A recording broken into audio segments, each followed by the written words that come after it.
21வது கேள்வி. ஸோ 21வது கேள்வியில வந்து பாத்தீங்கன்னா கோடிங் டிகோடிங்ல 2 எழுத்து 2 நம்பர் கொடுத்துருக்காங்க, 3 எழுத்து 2 நம்பர் கொடுத்துருக்காங்க. இப்போ 2 எழுத்து 2 நம்பர் இருக்கும் பொழுதுங்க ஒரு எழுத்துக்கு ஒரு நம்பர் யூஸ் பண்ணியிருக்காங்கன்னு யோசிக்கலாம். 3 எழுத்து 2 நம்பர் இருக்கும் பொழுதுங்க ரைட், அப்போ ஒரு எழுத்துக்கு ஒரு நம்பர் கண்டிப்பா யூஸ் பண்ணல அப்படிங்கிறத புரிஞ்சுக்கலாம். அப்ப எழுத்துக்களுடைய எண்ணிக்கை கூடுதலோ கரஸ்பாண்டிங் நம்பர்ஸ்னுடைய அடிஷனோ சப்ராக்ஷனோ இருக்கலாங்க. இப்போ ஜி அப்படிங்கிறது ஆல்பபெட்ல 7வது எழுத்துங்க, ஓங்கிறது ஆல்பபெட்ல 15வது எழுத்துங்க. 7க்கும் 15யும் கூட்டினா 22 தான் வருது, நாங்க 32 இருக்கு. அப்ப ரிவர்ஸ் ஆர்டர்ல செக் பண்ணலாம். ஆல்பபெட்டிக்கல் ஆர்டர்ல பின்னாடி இருந்து பார்த்தோம் அப்படின்னா ஜி அப்படிங்கிறது 20வது எழுத்தா இருக்கும் ரிவர்ஸ்ல, ரைட். ஓ அப்படிங்கிறது ரிவர்ஸ்ல 12வது எழுத்தாக இருக்கும். ஸோ 32ங்கிறது அதனுடைய கூடுதல். அதுல இருக்கக்கூடிய எழுத்துக்களினுடைய ரிவர்ஸ் ஆல்பபெட்டிக்கல் ஆர்டர்ல என்ன நம்பர்ல இருக்குமோ அதனுடைய கூடுதலை தான் இங்க கொடுத்துருக்காங்க. இப்ப நீங்க உடனே கண்டுபிடிச்சதுக்கு அப்புறம் சம் அப்படிங்கிற இந்த கேள்விக்கு கண்டிப்பா போயிடக்கூடாதுங்க. ஏன்னா இன்னொரு ரெஃபரன்ஸ் ஒண்ணு கொடுத்துருக்காங்க. இந்த ரெஃபரன்ஸ்ல நீங்க கண்டிப்பா செக் பண்ணி பார்க்கணுங்க. ரைட், ஒருவேளை இப்ப நம்ம கண்டுபிடிச்ச பேட்டர்ன் அந்த ஷீல அப்ளை பண்ணும்போது 49 வராம கூட போயிடலாம். ஒருவேளை வராம போயிருச்சுன்னா இப்ப நம்ம இங்க கண்டுபிடிச்ச பேட்டர்னே தப்பா இருக்கும், அதனாலதான் அதுல அப்ளை ஆகல. அப்ப நம்ம மறுபடியும் வேற பேட்டர்னை யோசிக்கணும். நான் சொல்றது புரியுது இல்லைங்களா? ரைட், எப்படி போடணுங்கிறத விடங்க இதுல என்னெல்லாம் விஷயங்கள் இருக்குங்கிறத கரெக்டா புரிஞ்சுக்கிட்டீங்க அப்படின்னா, ஏன்னா போன கேள்வியில கூட முழுமையா பேட்டர்னை தெரிஞ்சுக்கிட்டு தான் ஒர்க் அவுட் பண்ணணும், 2 எழுத்தை வச்சுக்கிட்டு அதுதான் பேட்டர்ன் போயிடக்கூடாது, ஒருவேளை அப்படி போயிட்டோம்னா என்ன தப்பாகுங்கிறது ஒரு கேள்வியாவே நம்ம பார்த்தோம். அதே தான் இங்கேயும். ரைட், அதே மாதிரி ஷீக்கு செக் பண்ணிடலாமா? ரைட், எஸ் அப்படிங்கிறது ஆல்பபெட்ல ரிவர்ஸ்ல இருந்து 8வது லெட்டர், ஹெச் அப்படிங்கிறது 9வது லெட்டர், ரைட். இ அப்படிங்கிறது 22வது லெட்டர். ரைட், ஸோ ஆல்பபெட் ஆர்டர்ல எஸ் அப்படிங்கிறது நம்ம ரிவர்ஸ்ல இருந்து பார்த்தோம் அப்படின்னா 8வது இடத்துலயும், ஹெச் அப்படிங்கிறது வந்து பாத்தீங்க அப்படின்னா இல்ல ஹெச் 19வது லெட்டராகவும், இ அப்படிங்கிறது ஆல்பபெட்டிக்கல் ஆர்டர்ல ரிவர்ஸ்ல இருந்து 22வது எழுத்தாவும் இருக்குங்க. எல்லாத்தையும் ஆட் பண்ணா 49 சரியா வந்துருச்சுங்க. இப்ப சம்முல செக் பண்ணுவோம். 8, 12, 14, 22 எல்லாத்தையும் கூட்டினா 56. Answer option A. எல்லாத்தையும் கூட்டினா 56. கிளியர்? இதுல பேட்டர்ன் தெரிஞ்சுக்கிறத விடங்க என்ன மிஸ்டேக் பண்ணக்கூடாதுங்கிறது ரொம்ப தெளிவா புரிஞ்சுக்கணும். அதுதான் ரொம்ப ரொம்ப இம்பார்ட்டன்ட். அடுத்த கேள்வி போலாம். 22. 22ல GARNISH இத RGAINHS அப்படின்னு சொல்லியிருக்காங்க. அதே மாதிரி GENIOUS இது எப்படி மாத்தணும்னு கேக்குறாங்க. இப்ப ஜி எப்படி ஆர் ஆச்சு அப்படின்னா ஜி எங்கேயோ இருக்கு, ஆர் எங்கேயோ இருக்கு, ஜிக்கும் ஆருக்கும் சம்பந்தமே இல்லை. ரைட், இப்போ இதே ஜி இங்க இருக்கு பாருங்க. என்ன பேட்டர்ன் அப்படின்னா இந்த ஆரை மட்டும் முன்னாடி கொண்டு வந்து எழுதியிருக்காங்க. இந்த 3வதா இருக்கக்கூடிய முதல் எழுத்தா எழுதியிருக்காங்க. ஜி அப்படியே தான் இருக்கு, ஏ அப்படியே தான் இருக்கு. அடுத்து ஐயையும் என்னையும் மாத்தி எழுதியிருக்காங்க, எஸ்ஐயும் ஹெச்ஐயும் இன்டர்சேஞ்ச் பண்ணியிருக்காங்க. இப்பதான் நம்ம பார்த்தோம் கோடிங் டிகோடிங்ல ஒரு எழுத்தை இன்னொரு எழுத்தா மாத்தலாம். அந்த எழுத்தா மாத்தும் பொழுது ஃபார்வர்டோ பேக்வர்டோ போகலாம், ஏதாவது சம் பேட்டர்ன்ல. அப்படி இல்லாட்டி ஒரு நம்பரா மாத்துறாங்க அப்படின்னா கரஸ்பாண்டிங் நம்பரா இருக்கலாம், இல்ல ரிவர்ஸ் ஆர்டரா இருக்கலாம், அது கூட ஏதாவது நம்பர் கூட்டல் கழித்தல் இருக்கலாம்னு பார்த்தோம். இங்க சம்பந்தமே இல்லாம பாருங்க அந்த எழுத்துக்களையே மாத்தி மாத்தி எழுதுறாங்க, அவ்வளவுதான் விஷயம். இதுதான் அதுல இருக்கக்கூடிய கோடிங். சோ அப்போ 3வது எழுத்த முதல்ல வந்து எழுதுறேன் NGE. அடுத்தது IOன்னு இருக்கு, அதை OIன்னு இன்டர்சேஞ்ச் பண்ணி எழுதுறேன். அடுத்து US இருக்கு, அதை SUன்னு இன்டர்சேஞ்ச் பண்ணி எழுதுறேன். ஏன் சார் இப்படி எழுதுறீங்க அப்படின்னா இந்த எழுத்து அப்படி மாத்தி காமிச்சிருக்காங்க, அந்த பேட்டர்னை தெரிஞ்சுக்கிட்டு அதே மாதிரி இங்க அப்ளை பண்றாங்க. எந்த ஆப்ஷன்ல இருக்கு அப்படின்னா NEGOISU option c. So copy பண்ணிக்கோங்க. நெக்ஸ்ட் ஒன் போலாம். 23வது கேள்வியில பிளட் ரிலேஷன் பேஸ் பண்ண மாதிரியான கேள்விகள் அடுத்து தொடர்ச்சியா. So A is mother of B. A என்பவர் B இன் தாய். A அப்படிங்கிறவங்க B அப்படிங்கிறவங்களுடைய தாய் அப்படின்னு சொல்லியிருக்காங்க. இவங்க ஒரு ஃபீமேல், அதனால ஒரு சர்க்கிள் போட்டு அவங்களுடைய ஜெண்டரை புரிஞ்சுக்கிறேன். அடுத்து C என்பவர் A இன் மகன் அப்படின்னு சொல்லியிருக்காங்க. C அப்படிங்கிறவங்க ஏவினுடைய மகன். ஏவினுடைய மகன் வந்து பாத்தீங்க அப்படின்னா C. சிங்கிறது ஒரு மேல் அப்படிங்கிறதுனால ஒரு ஸ்கொயர் ஷேப்ல போடுறேன். நான் எழுதுற அந்த சர்க்கிளும் ஸ்கொயரும் வந்து பாத்தீங்கன்னா அவங்க என்ன ஜெண்டர் அப்படிங்கிறத புரிஞ்சுக்கிறதுக்காக எழுதுறோம். அடுத்து அந்த ஜெண்டர் கூட கேள்வியில சொல்லி இருந்தாதான் எழுதணுமே தவிர நம்மளா அவங்க ஆணா இருப்பாங்க பெண்ணா இருக்காங்கலாம் அசம்ஷன்ல எழுதிடக்கூடாது. அடுத்து டி என்பவர் ஈயின் சகோதரர் அப்படின்னு சொல்லியிருக்காங்க. டின்னு ஒருத்தங்க இருக்காங்க, அவங்க ஈக்கு சகோதரர். சோ இங்க அது தனியா கூட எழுதலாம். டி என்பவர் ஈயினுடைய சகோதரர். அப்போ ஈக்கும் டிக்கும் ஒரே அப்பமா தான் இருக்க போறாங்க. டிங்கிறது சகோதரர் அப்படின்னு சொன்னதுனால ஒரு மேல். அடுத்தது இ என்பவர் பியின் மகள். அப்ப பியினுடைய மகள் இ, அவங்க ஒரு ஃபீமேல். அந்த ட்ரீ அப்படியே எடுத்து வந்து எழுதலாம். டி அப்படிங்கிறவங்க ஒரு மேல். ஸோ டிக்கும் அம்மாவோ அப்பாவோ அது பியா தான் இருக்க போறாங்க. கேள்வி என்னன்னா டியினுடைய பாட்டி யாரு? ஸோ டியினுடைய அம்மாவோ அப்பாவோ பி. ஏன்னா பி யாருன்னு கேட்டா நம்மளால சொல்லவே முடிஞ்சிருக்காதுங்க. ஏன்னா பிங்கிறது ஆனா பெண்ணான்னு கேள்வியில சொல்லல. பிங்கிறவங்க ஆனா பெண்ணான்னு சொல்லாத பொழுது ரைட் நம்மளா அவங்க ஆணா இருப்பாங்க இல்ல பெண்ணா இருப்பாங்கன்னா எழுதக்கூடாதுங்க. பிங்கிறவங்க அப்பாவாகவும் இருக்கலாம் அம்மாவாகவும் இருக்கலாம். ரைட். டியினுடைய பாட்டி யாரு அப்படின்னு கேக்குறாங்க. டியினுடைய பாட்டி ஏ. Answer option A. டியினுடைய பாட்டி யாருன்னா ஏ.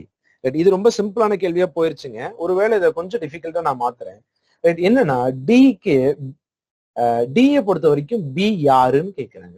டியை பொறுத்த வரைக்கும் பி யாரு? ஆப்ஷன் ஏ அப்பா, ஆப்ஷன் பி அம்மா. எதை சொல்லுவோம்?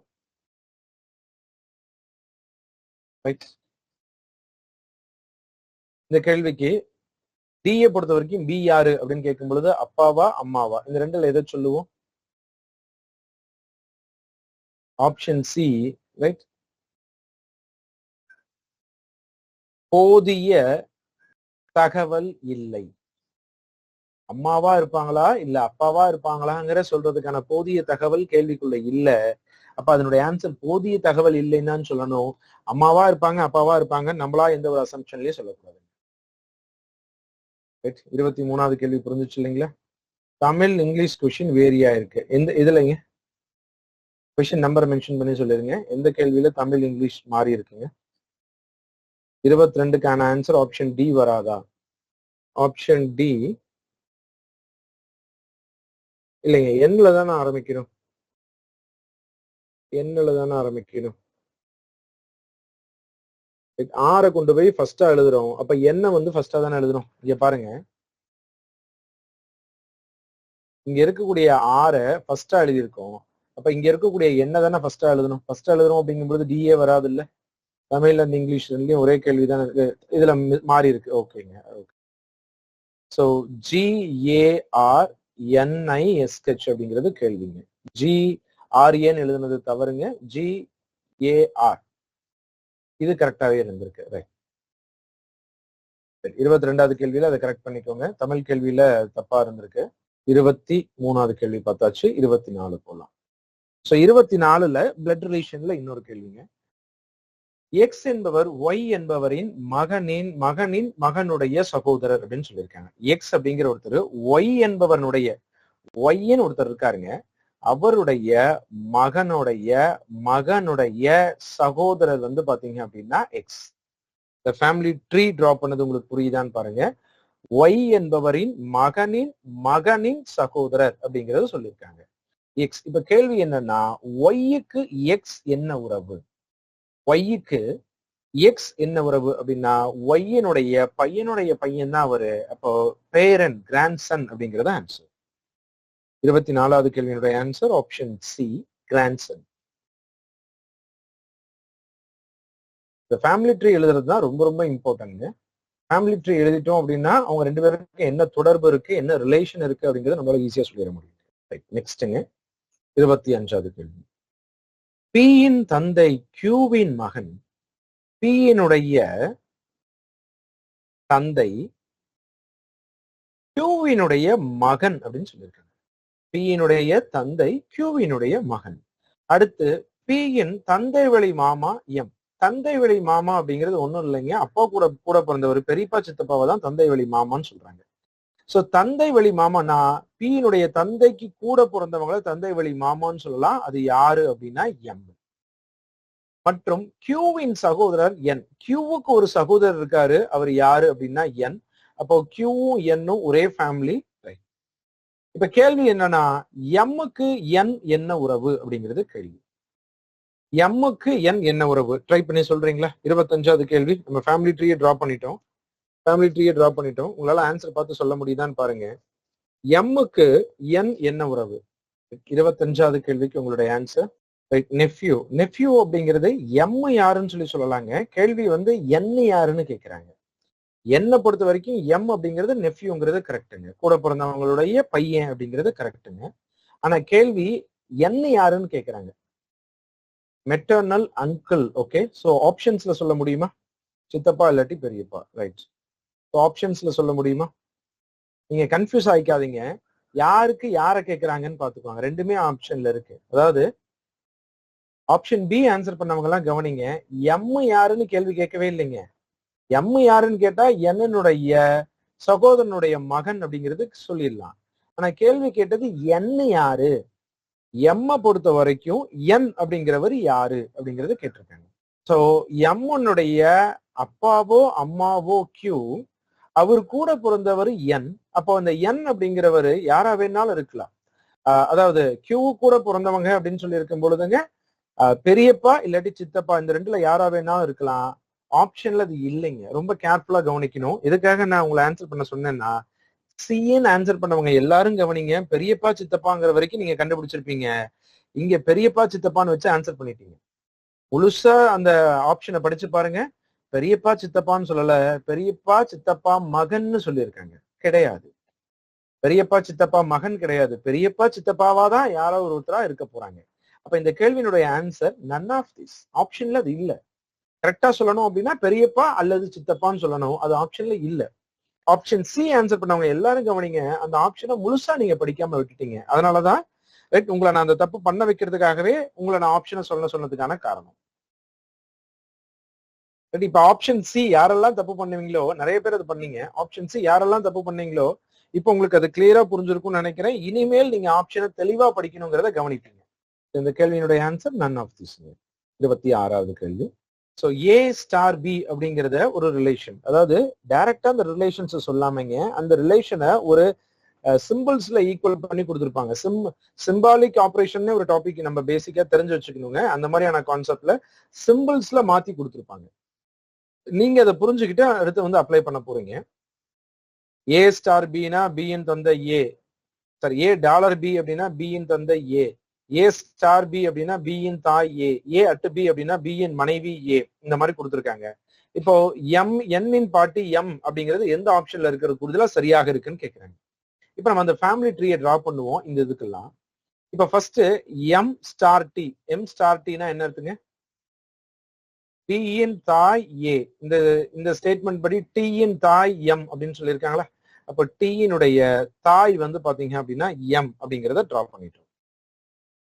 நெக்ஸ்ட் டிக்கும் என்னுக்கும் பாருங்க டாலர். டாலர் அப்படின்னா என்னதுங்க? பியின் தந்தை ஏ. ரைட், பியின் தந்தை ஏ, என்னின் தந்தை டி. அப்போ என்னுக்கு ஒரு தந்தை இருக்காரு, அவரு தான் டி. ரைட், அடுத்தது இது ரெண்டையும் எழுதலாம். அட்டு. அட்டு அப்படின்னா பியின் மனைவி ஏ. அப்போ ஆரின் மனைவி என். ஆரின் மனைவி என். ஆருக்கு ஒரு மனைவி இருக்காங்க, அவங்க யாரு அப்படின்னா என். அப்ப என் மனைவி அப்படின்னா ஆர் ஹஸ்பண்ட். ஓகே, இப்ப கேள்வி என்னன்னா, என்னின் பாட்டி எம் எதுல உண்மையா இருக்கும்னு கேக்குறாங்க. என்னுடைய பாட்டி எம் சரியா இருக்கா? என்னுடைய அப்பா டி, டீனுடைய அம்மா எம். சோ என்னின் பாட்டி எம் அப்படிங்கிறது ஆப்ஷன் 7 சரியா வந்திருக்குங்க. ஒருவேளை அது தவறா இருந்துச்சு அப்படின்னா அடுத்தடுத்த ஆப்ஷன்ல இதே மாதிரி பேட்டர்னை செக் பண்ணி ஃபேமிலி ட்ரீயை டிரா பண்ணி பண்ணிருப்போங்க. Question number 27. 27 அதே மாதிரி கோடிங் டிகோடிங்ல இன்னொரு கேள்விங்க. சாரி, பிளட் ரிலேஷன்ல இன்னொரு கேள்விங்க. பியின் மாமா ஏ அப்படின்னு சொல்லியிருக்காங்க. ரைட், பியின் மாமா ஏ. ரைட், நம்ம எழுதலாமா? பி அப்படின்னு ஒருத்தர் இருக்காரு, அவர் கூட அம்மா அப்பா யாராவது ஒருத்தர் இருந்திருப்பாங்க, அவங்களுடைய கூட பிறந்தவங்க தான் ஏ. அதுதான் பியினுடைய மாமான்னு சொல்லுவோம். அவர் மாமா அப்படிங்கறதுனால மேல் அப்படிங்கறத எழுதிக்கலாம். சோ பி ஆனவர் சியின் மகள். அப்ப சியினுடைய மகள் அப்படின்னு சொல்லியிருக்கனால சி அப்படிங்கிறவங்க பியினுடைய அம்மாவோ அப்பாவாக இருப்பாங்க. அடுத்து P இன் மருமகள் C அப்படின்னு சொல்லியிருக்காங்க. அப்போ P இன் மருமகள் C, அடுத்து P-க்கு A என்ன உறவு அப்படிங்கிறது கேள்வி. P இனுடைய மருமகள் C, B இன் மாமா B இன் மாமா A. ஓகே. அடுத்து B ஆனவர் C இன் மருமகள். அடுத்து P இன் மருமகள் C அப்படின்னு சொல்லியிருக்காங்க. இந்த C அப்படிங்கிறவங்க ஒரு மருமகள், அதனால ஃபீமேல் எழுதிட்டோம். யாருக்கு அப்படின்னா P-க்கு. அப்போ C-க்கு ஒரு ஹஸ்பண்ட் இருப்பாங்க, அந்த ஹஸ்பண்டினுடைய அம்மா தான் P-ஆ இருக்க போறாங்க. ஏன்னா P-னுடைய மருமகள் தானே C. அந்த P-ங்கிறவங்க மேலாவும் இருக்கலாம், ஃபீமேலாவும் இருக்கலாம். அடுத்த கேள்வி, P-க்கு A என்ன உறவு அப்படிங்கிறது கேள்வி. சோ P-யை பொறுத்த வரைக்கும் A என்ன உறவு அப்படிங்கிறது கேள்வி. சோ P-யை பொறுத்த வரைக்கும் A-க்கும் என்ன தொடர்பு இருக்கா? C கூட பிறந்தவங்களா? A is the uncle of B. P is the daughter of C. C is the daughter-in-law of P. How is A related to P? 27வது கேள்விக்கு A வந்து P கூட ரிலேட் பண்ணும்போது என்ன ரிலேஷன்ல வராங்க? ரைட், நம்ம P-ங்கிறவங்க வந்து பாத்தீங்க அப்படின்னா P-னுடைய மருமகள் வந்து C கூட பிறந்தவங்க தான் வந்து பாத்தீங்க அப்படின்னா ஏவாக இருக்காங்க. ஸோ P-க்கும் A-க்கும் டைரக்ட் ரிலேஷன் இல்லை அப்படிங்கறதுனால நம்ம none of these அப்படிங்கறத சொல்லிக்கலாம். இந்த ஒரு கேள்வி நான் செக் பண்றேன், கரெக்டா அந்த மாதிரி தான் இருக்கா அப்படிங்கறத வெரிஃபை பண்ணிக்கலாம். ரைட், ஏன்னா P-க்கும் A-க்கும் சம்பந்தமே இல்லாத மாதிரி இருக்கு. ரைட், நான் இன்னொரு முறை அந்த ஒரு கேள்வியை செக் பண்ணிக்கிறேன். அந்த 27வது கேள்வி. நெக்ஸ்ட் 28வது கேள்விக்கு போலாம்.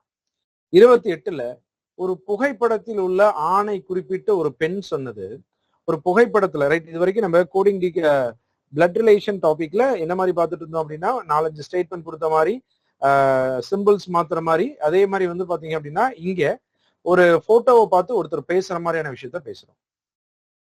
ஒரு புகைப்படத்தில் உள்ள ஆணை குறிப்பிட்டு ஒரு பெண் சொன்னது என்ன சொல்லியிருக்காங்க அப்படின்னா, அவனுடைய சகோதரனின் தந்தை என் தாத்தாவின் ஒரே மகன் அப்படின்னு சொல்லியிருக்காங்க.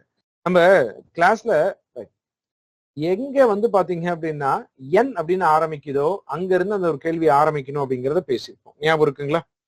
எங்க என் அப்படின்னு ஆரம்பிக்குதோ அங்க இருந்து அந்த ஒரு கேள்வியை ஆரம்பிக்கணும். இந்த என் அப்படிங்கிறது யாருங்க? ஒரு ஆணை குறிப்பிட்டு ஒரு பெண் சொல்லிட்டு இருக்காங்க, அந்த பெண்ணு தானே என் அப்படின்னு சொல்லி அவங்கள சொல்லிக்கிறாங்க. அப்போ அந்த பெண்ணு பேசுறாங்க, அந்த பெண் என்ன சொல்றாங்க அப்படின்னா என் தாத்தாவின்னு சொல்லியிருக்காங்க. அப்ப தாத்தானா அவங்களுக்கு அப்பாவோ அம்மாவோ ஒருத்தங்க இருக்காங்க, அவங்களுக்கு மேல வரக்கூடியதுதான் தாத்தா. தாத்தாவின் ஒரே மகன் அப்படின்னு சொல்லும் பொழுது கீழே இருக்கக்கூடியது அவங்க அப்பா. இந்த ட்ரீ வரைஞ்சது புரியுதான்னு பாருங்க. என் தாத்தாவின் ஒரே மகன். இந்த பொண்ணை பொறுத்த வரைக்கும் என் தாத்தாவின் ஒரே மகன் அப்படின்னு சொல்லும் பொழுது அந்த மகன் யார் அப்படின்னா அந்த அப்பாக்கே வந்துட்டோங்க, அந்த பொண்ணோட அப்பாக்கு வந்துட்டோம். இப்ப நீங்க முன்னாடி இருக்கக்கூடியதை படிப்போம். அவனுடைய சகோதரனின் தந்தை அப்படின்னு சொல்லியிருக்காங்க. யாரு? ஒரு புகைப்படத்துல ஒருத்தர் போட்டோல இருந்தான் இல்லைங்களா, அந்த புகைப்படத்துல இருக்கக்கூடியவனுடைய சகோதரனின் தந்தைன்னு சொல்லியிருக்காங்க. இந்த சகோதரனுடைய தந்தை யாரு அப்படின்னா அந்த பெண்ணினுடைய அப்பா. புரிஞ்சுக்க முடியுதான்னு பாருங்க. நான் திரும்ப ரிப்பீட் பண்றேன். என் அப்படிங்கிற வார்த்தை எங்க இருக்கோ அங்க இருந்து அந்த ஸ்டேட்மெண்ட்டை ஆரம்பிக்கணும். என் அப்படிங்கிற வார்த்தை எங்க இருக்கோ அங்க இருந்து அந்த ஸ்டேட்மெண்ட்டை ஆரம்பிக்கணும். அப்படி நீங்க ஆரம்பிக்கும் பொழுது என் தாத்தாவின் ஒரே மகன் அப்படின்னு சொல்லும் பொழுது அந்த பெண்ணினுடைய தாத்தா, அந்த தாத்தாவுக்கு ஒரு பையன், அந்த பெண்ணுடைய அப்பாங்கிற வரைக்கும் நம்ம வரைஞ்சிட்டோம். இப்ப அந்த ஸ்டேட்மெண்ட் முடிஞ்சிருச்சு. ஏன்னா நம்ம என் அப்படின்னு ஆரம்பிச்சது நடுவுல இருந்துதான் ஆரம்பிச்சிருக்கோம். இப்ப அந்த ஸ்டேட்மெண்ட் முடிஞ்சிருச்சுங்க. இந்த முடியும் பொழுது நம்ம யாருக்கிட்ட நிக்கிறோமோ அவங்க யாருங்கிறத முன்னாடி ஸ்டேட்மெண்ட்ல சொல்லியிருப்பாங்க. இப்ப நம்ம யாருக்கிட்ட நிக்கிறோம்? அந்த பெண்ணினுடைய அப்பா கிட்ட நிக்கிறோம். அந்த பெண்ணினுடைய அப்பா யாருங்கிறது முன்னாடி ஸ்டேட்மெண்ட்ல என்ன சொல்லியிருக்காங்க அப்படின்னா அந்த போட்டோல இருக்கிறவருடைய சகோதரனுடைய அப்பான்னு சொல்லியிருக்காங்க. அந்த பெண்ணினுடைய அப்பா யாருங்க? அந்த போட்டோல இருக்கக்கூடிய சகோதரனுடைய அப்பா. இப்ப இந்த ஒரு கேள்வி, அந்த ஆணிற்கும் அந்த பெண்ணுக்கும் என்ன உறவு? அந்த ஆணுக்கும் அவரே தான் அப்பாவா இருப்பாரு. அந்த ஆணுக்கும் அந்த போட்டோக்கும் அந்த பெண்ணுக்கும் இருக்கக்கூடிய தொடர்பு என்ன அப்படின்னா, how is the woman related to the man? Right, அந்த woman வந்து பாத்தீங்க அப்படின்னா அந்த மேனுக்கு யாரு அப்படின்னா சிஸ்டருங்க. So previous question son in லா இருக்கலாம். ரைட்டுங்க, சன் இன் லா இருக்கலாம், கரெக்ட் தான். சரிங்களா? நான் எதுக்கும் அந்த கொஸ்டினை செக் பண்ணிக்கலாம்னு சொன்னதுக்கான காரணம் ஒருவேளை அதுல ஏதாவது மிஸ் ஆயிருக்காங்கிறதுக்காக. நெக்ஸ்ட் அடுத்து இருக்கக்கூடிய கேள்விகள் டைரக்ஷன்ஸ்ல இருக்கு. ரைட். இது உங்களால போட முடியக்கூடிய கேள்விகள் தான்.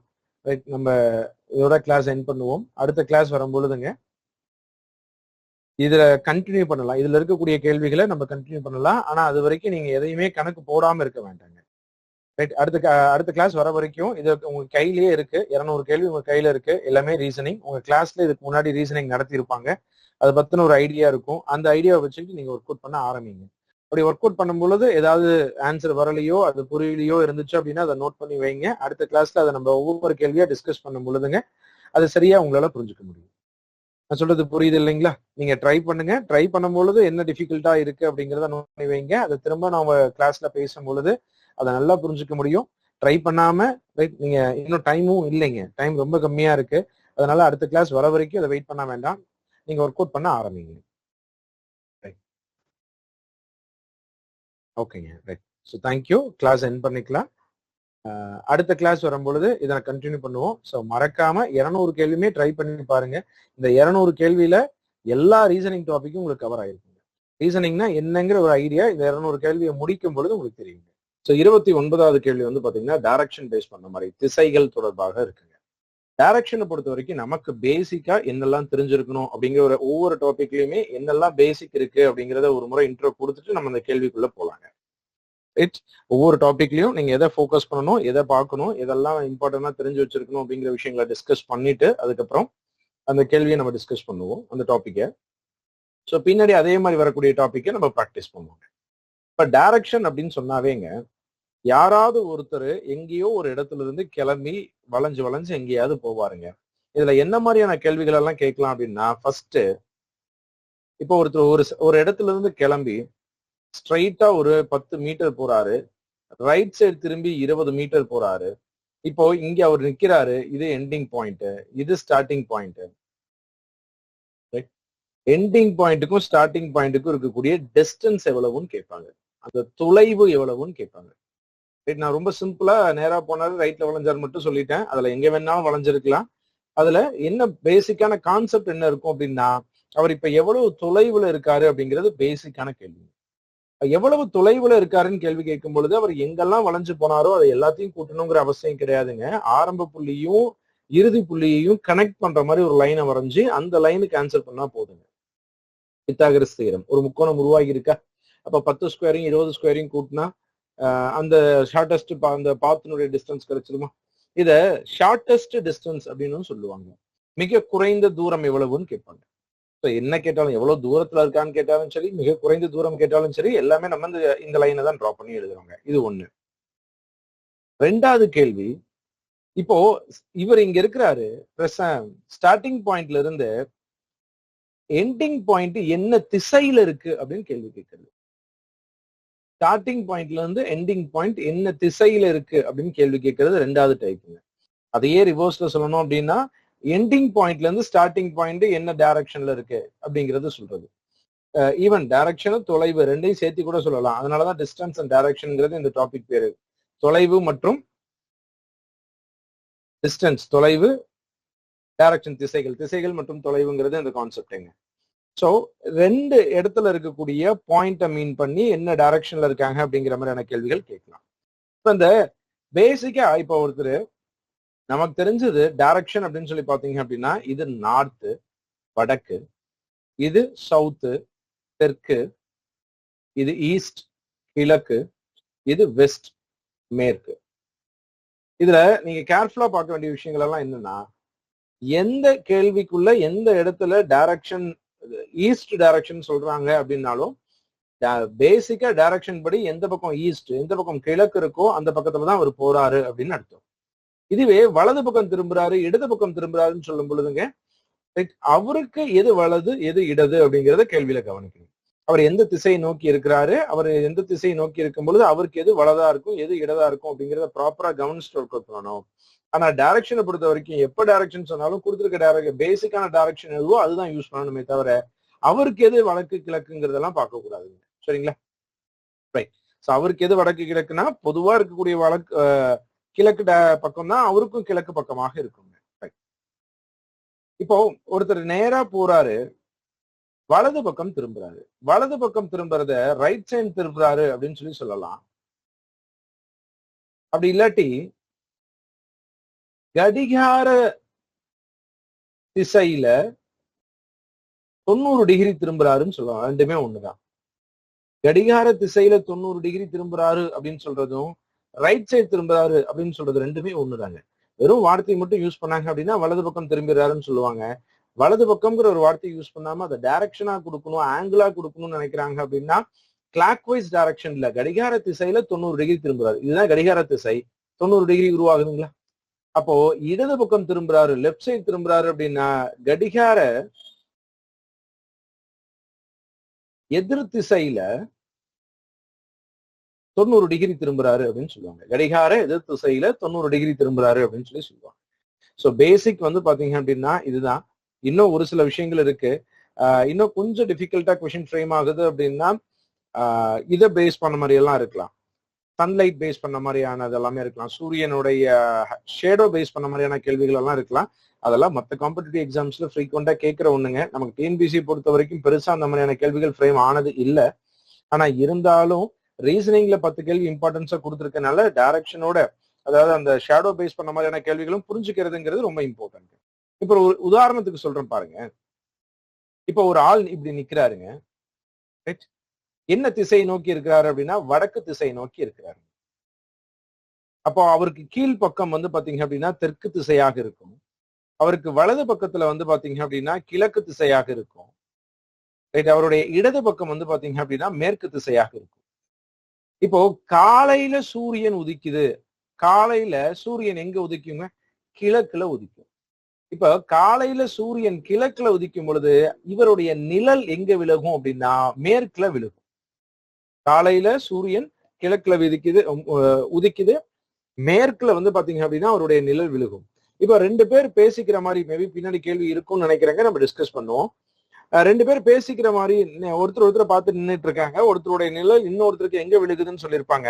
அப்ப நீங்க அந்த கேள்வியில ப்ராப்பரா என்ன கவனிக்கணும் அப்படின்னா அந்த கேள்வி காலையிலன்னு சொல்றாங்களா சாயந்தரம் சொல்றாங்களாங்கிறது கவனிக்கணும். சன்ரைஸ்ன்னு சொல்றாங்களா சன் செட்டுன்னு சொல்றாங்களா அப்படிங்கிறத கவனிக்கணும். ஏன்னா அது காலையா மாலையான்னு தெரிஞ்சாதானே சூரியன் எங்க இருக்கும், அப்ப நிழல் எங்க இருக்குங்கிறத நம்மளால புரிஞ்சுக்க முடியும். சூரியனுக்கு எதிர் திசையில நிழல் இருக்கும். இப்போ அவருக்கு காலையில கிழக்கு பக்கம் சூரியன் இருக்கு அப்படின்னா அவருடைய வலது பக்கம் அப்படிங்கிறது கிழக்கு, இடது பக்கம் அப்படிங்கிறது மேற்கு.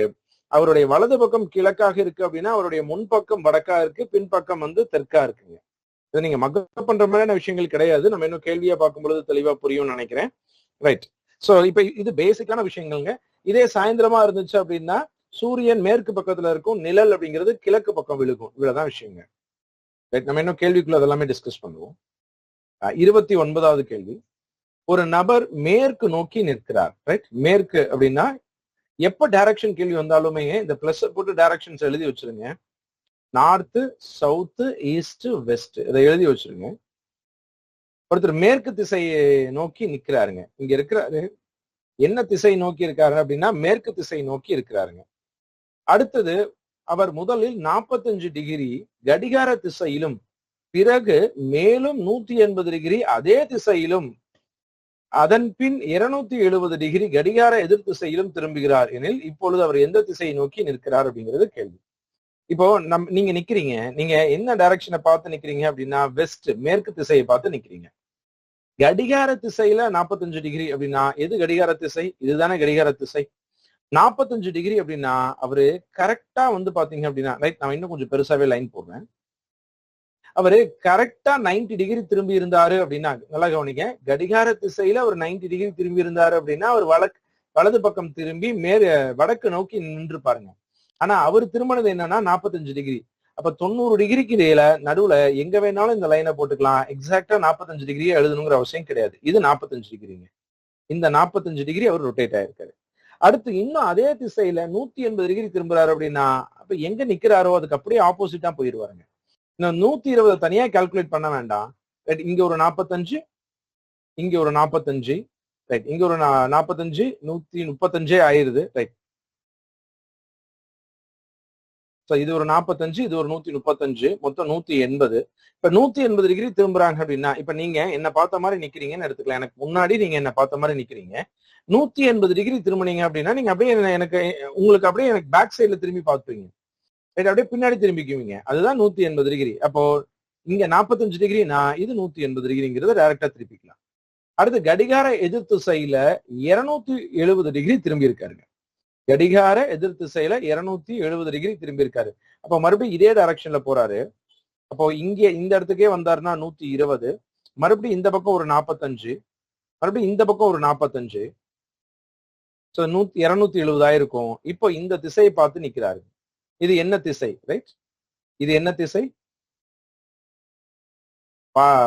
தெற்குக்கும் மேற்குக்கும் நடுவுல இருக்கு. அப்ப தென் மேற்கு, சவுத் வெஸ்ட்ங்க ஆன்சர், தென் மேற்கு. சோ இப்ப இவரு எங்கேயுமே நகரவே இல்லைங்க, திரும்பி திரும்பி பார்த்திருக்காரு, அவ்வளவுதான். எங்கேயுமே அவர் நகரவே கிடையாது, திரும்பி திரும்பி பாக்குறாரு. இப்ப என்ன டைரக்ஷனை கடைசியில பாக்குறாரு அப்படிங்கிறது கேள்வி. புரிஞ்சுக்க முடியுதான்னு பாருங்க. நான் இன்னொரு முறை இங்க எழுதி காமிக்கிறேன் அந்த டைரக்ஷன் சொல்றேன். பிளஸ் மார்க் போட்டுடலாம். ஒருத்தர் இப்ப மேற்கு நோக்கி நிக்கிறாரு. முதல்ல ஒரு 45 டிகிரிக்கு திரும்புறாரு, அடுத்தது ஒரு 180 டிகிரிக்கு திரும்புறாரு கடிகார திசையில. இது ரெண்டுமே இப்ப கடிகார எதிர் திசையில 270 டிகிரி திரும்ப போறாரு. இந்த 270 டிகிரிங்கிறது என்னன்னா இது வரைக்கும் வருது. ரைட், இது வரைக்கும் இருக்கக்கூடியது 270 டிகிரி. அப்ப அவர் இந்த டைரக்ஷனை பார்த்திருக்காரு. இது வெஸ்டுக்கும் சவுத்துக்கும் நடுவுல இருக்கனால சவுத் வெஸ்ட், தென் மேற்கு அப்படிங்கிறது ஆன்சர். தென் மேற்கு அப்படிங்கிறது ஆன்சர், ஆப்ஷன். அடுத்த கேள்வி போலாம். 30வது கேள்வி. தீபா அப்படிங்கிறவங்க வடக்கு நோக்கி 75 மீட்டர் தூரம் போறாங்க. சோ தீபாங்கிறவங்க இங்க இருக்கிறாங்க, வடக்கு நோக்கி 75 மீட்டர் போறாங்க. பின் இடது பக்கம் திரும்பி 25 மீட்டர் போறாங்க. இதுதான் உங்களுடைய இடது பக்கம் திரும்பி 25 மீட்டர் போறாங்க. மீண்டும் இடது பக்கம் திரும்பி 80 மீட்டர் தூரம் நடக்கிறாங்க. ரொம்ப முக்கியம் பாருங்க. இப்ப இந்த இடத்துல இருந்து 75 மீட்டர் மேல போனாங்களா, இப்ப திரும்ப 80 மீட்டர் கீழே வராங்க அப்படின்னா போன 75 வந்துட்டு மீதி எக்ஸ்ட்ரா 5 மீட்டர் போயிருக்காங்க அப்படிங்கறது நீங்க எழுதும் பொழுதே சரியா பிரிச்சு எழுதிக்கணும். ஒருவேளை இந்த கோட்டை விட, ரைட், இந்த கோட்டை விட இந்த கோடு சின்னதா போட்டுட்டீங்க அப்படின்னா, ஏன்னா இது 75 தான், இது 80, அதை விட கோடு சின்னதா போட்டீங்க அப்படின்னா டைரக்ஷன்ல தப்பாய் போயிருங்க. சோ அதனால ஒரு டைரக்ஷன்ல எவ்வளவு தூரம் போறாங்க, அதை விட அதிக தூரம் போறாங்க அப்படின்னா அந்த லைன் அதை விட கொஞ்சம் பெருசா போட்டா போதும். கோடு ஸ்கேல் வச்செல்லாம் மெஷர் பண்ணி போடணுங்கிற அவசியம் கிடையாதுங்க. பேசிக்கா கொஞ்சம் எக்ஸ்ட்ரா போட்டா போதுங்க. அடுத்தது 80 மீட்டர் தூரம் நடக்கிறாங்க. இறுதியாக அவள் வலது பக்கம் 45 டிகிரி கோணம் திரும்புறாங்க. சோ இங்க பார்த்த மாதிரி இருக்காங்க. அவங்களுடைய வலது பக்கம் அப்படிங்கிறது எது அப்படின்னா இந்த பக்கம் இருக்குங்க. சோ அவங்க 90 டிகிரி திரும்பினாங்கன்னா வலது பக்கம் முழுமையா திரும்பிடுவாங்க. ஆனா அவங்க எப்படி திரும்புறாங்க அப்படின்னா 45 டிகிரி தான் திரும்புறாங்க. அப்போ இந்த டைரக்ஷனை பார்த்து திரும்புறாங்க. புரிஞ்சுக்க முடியுதா? இது 0 டிகிரில இருக்கு, இது 90 டிகிரில இருக்கு, ரெண்டுக்கும் நடுவுல 45 டிகிரி வரைஞ்சுக்கு. இது என்ன டைரக்ஷன் கேக்குறாங்களா? கடைசியாக அவள் திரும்பும் பொழுது எந்த திசையில் நிற்கிறாள்? சோ கடைசியா திரும்பும் பொழுது எந்த டைரக்ஷன்ல இருக்காங்கன்னு கேக்குறாங்க. என்ன டைரக்ஷன்ல இருக்காங்க?